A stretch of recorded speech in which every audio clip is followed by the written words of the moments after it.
बात अब उस मुद्दे की कर लेते हैं जिस मुद्दे ने पूरी राजनीतिक गर्मी बढ़ा दी है। बिहार में मतदाता सूची पुनर्निरीक्षण कार्यक्रम यानी एसआईआर को लेकर आज सुप्रीम कोर्ट में अहम सुनवाई जारी है।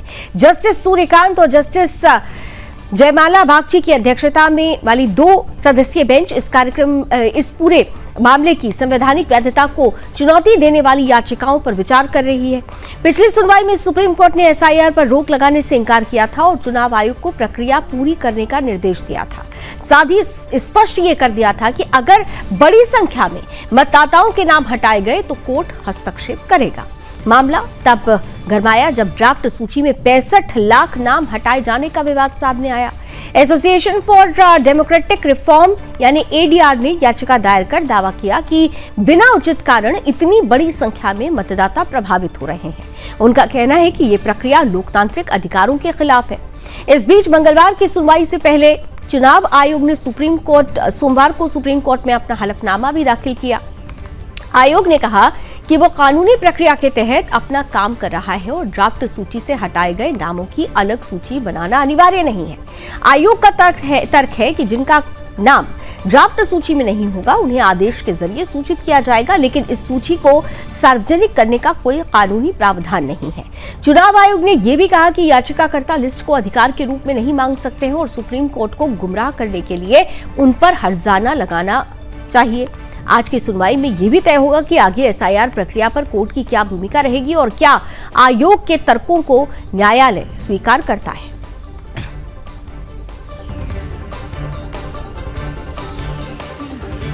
आइए इस खबर पर ज्यादा जानकारी लेते हैं। सुदर्शन न्यूज के इनपुट एडिटर कृष्णकांत जी हमारे साथ जुड़ चुके हैं।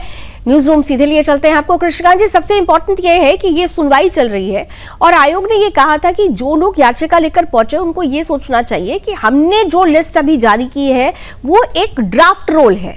अभी समय दिया गया है, इस समय के दौरान, इस 1 महीने के दौरान अगर आपकी कोई आपत्तियां हैं तो उन आपत्तियों को आप दर्ज करा सकते हैं। फाइनल जो लिस्ट आएगी वो 30 सितंबर तक आएगी। तो फिर कोर्ट को क्यों भ्रमित करने का प्रयास किया जा रहा है याचिकाकर्ताओं की तरफ से और खास तौर से विपक्ष की तरफ से? लावनी जी, आपने बिल्कुल सही कहा है। बिल्कुल सियासत की बात है, सियासत का बाजार बिल्कुल गर्म है। ये बिहार में जो राजनीति है उसको एक भारतीय जो एक मानस पटल है, भारतीय जो राजनीतिक क्षेत्र है उसमें लाने का प्रयास किया जा रहा है। चुनाव आयोग आप जानते हैं कि देश की एक सर्वोच्च संवैधानिक संस्था है। उन्होंने जो चुनाव को लेकर जो भी सुधार किए हैं उसकी न केवल भारत में बल्कि विश्व में चर्चा होती रही है। आपको टीएन शेषन का नाम याद रहा होगा। उन्होंने चुनाव में काफ़ी आमूलचूल परिवर्तन किए, सुधार किया और इतनी शक्ति दिखाई कि कोई किसी तरह से गलत एक वोट के मामले में नहीं दे सकता है। इस बार भी चुनाव आयोग चूँकि बिहार में एक सही तरीके से जो भी वैधानिक तरीके थे उससे किया गया और ये भी आधार बनाया गया कि आपके पास कोई राशन कार्ड हो, कोई वोटर कार्ड हो या कोई पुराना कार्ड हो जिसको लेकर किया जाएगा, एक आधार बनाया गया। लेकिन सबसे चौंकाने वाले आंकड़े ये रहे कि 65 लाख मतदाताओं के नाम काटे गए हैं। ये वो नाम है या तो राज्य में नहीं रह रहे हैं, बाहर कहीं रह रहे हैं, या उनकी मौत हो चुकी है, या उनके 2 जगह 3 जगह कार्ड बने हुए हैं, या ऐसे भी नाम है जो इसका गलत इस्तेमाल कर रहे हैं। तो चुनाव आयोग चूँकि एक संवैधानिक पद है, लोकतंत्र में इसका काफ़ी भूमिका होती है चुनाव में, तो उन्होंने ऐसा काम किया। विपक्ष को ये सुधार, ये पुनरीक्षण का काम रास नहीं आ रहा है। आपने देखा कि सदन में किस तरह से एसआईआर के मुद्दे पर हंगामा हुआ है और सदन को चलने नहीं दिया जा रहा, जबकि देश के अंदर ऐसे कई मुद्दे हैं जिस पे की चर्चा हो सकती है, लेकिन विपक्ष लगातार मांग कर रहा है कि मुझे एसआईआर पर बात करनी है। आज ये मामला एडीआर और विपक्षी दलों के द्वारा सुप्रीम कोर्ट में है, जहां पर की डबल बेंच जो है बागची और सूर्यकांत की बेंच इसकी सुनवाई कर रहा है। तमाम तर्क रखे जा रहे हैं। अगर चुनाव आयोग की बातों को सुप्रीम कोर्ट नज़रअंदाज करता है तो समझिए कि विपक्ष के लिए बड़ी जीत मानी जाएगी, या सार्वजनिक करने की जो बात है ये संवैधानिक तौर पर सही नहीं माना जाएगा, क्योंकि ये कहा गया है कि हम 1 सितंबर तक इस लिस्ट को एक ड्राफ्ट के तौर पर सामने रखेंगे। उससे पहले विपक्ष मांग कर रहा है ऐसा हो। तो लावनी जी, विपक्ष का एक तरह से जो माइलेज लेने का प्रयास है चुनाव में, वो काम किया जा रहा है। मुझे लगता है कि संवैधानिक तौर पर ये सही नहीं होगा।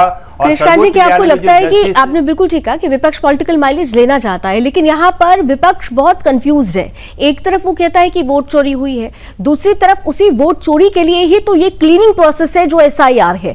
क्या आपको लगता है कि कोर्ट जब अपना फैसला सुनाएगी तो इस क्लैरिटी को विपक्ष के सामने रखेगी कि जिस वोट चोरी को लेकर वो आप सड़क पर उतर रहे हैं उसके लिए ये SIR की प्रक्रिया जरूरी है? और एक और सवाल मैं इसमें जोड़ देती हूं कि SIR की प्रक्रिया को लेकर ही जिस तरीके से विपक्ष के तरफ से वकील पहुंचे कि 17 नाम ऐसे जो मृत नहीं थे, बावजूद उनके ये लिस्ट सामने आई, 12 नाम कुछ लोग लेके पहुंचे, तो 65 लाख में से इस तरीके के जो थोड़े बहुत केसेस निकल रहे हैं उसे लेकर क्या चुनाव आयोग को किसी तरीके का दिशा निर्देश दिया जा सकता है? कृष्णकांत जी, पहले की बात है लावनी जी, सुप्रीम कोर्ट में चुनाव आयोग ने कहा है कि this kind of act has adverse effects, यानी इस तरह के जो काम किए जा रहे हैं विपक्ष के द्वारा वो छवि भी खराब हो रही है। चुनाव आयोग एक देश की संस्था है, कोई बीजेपी एनडीए की संस्था नहीं है।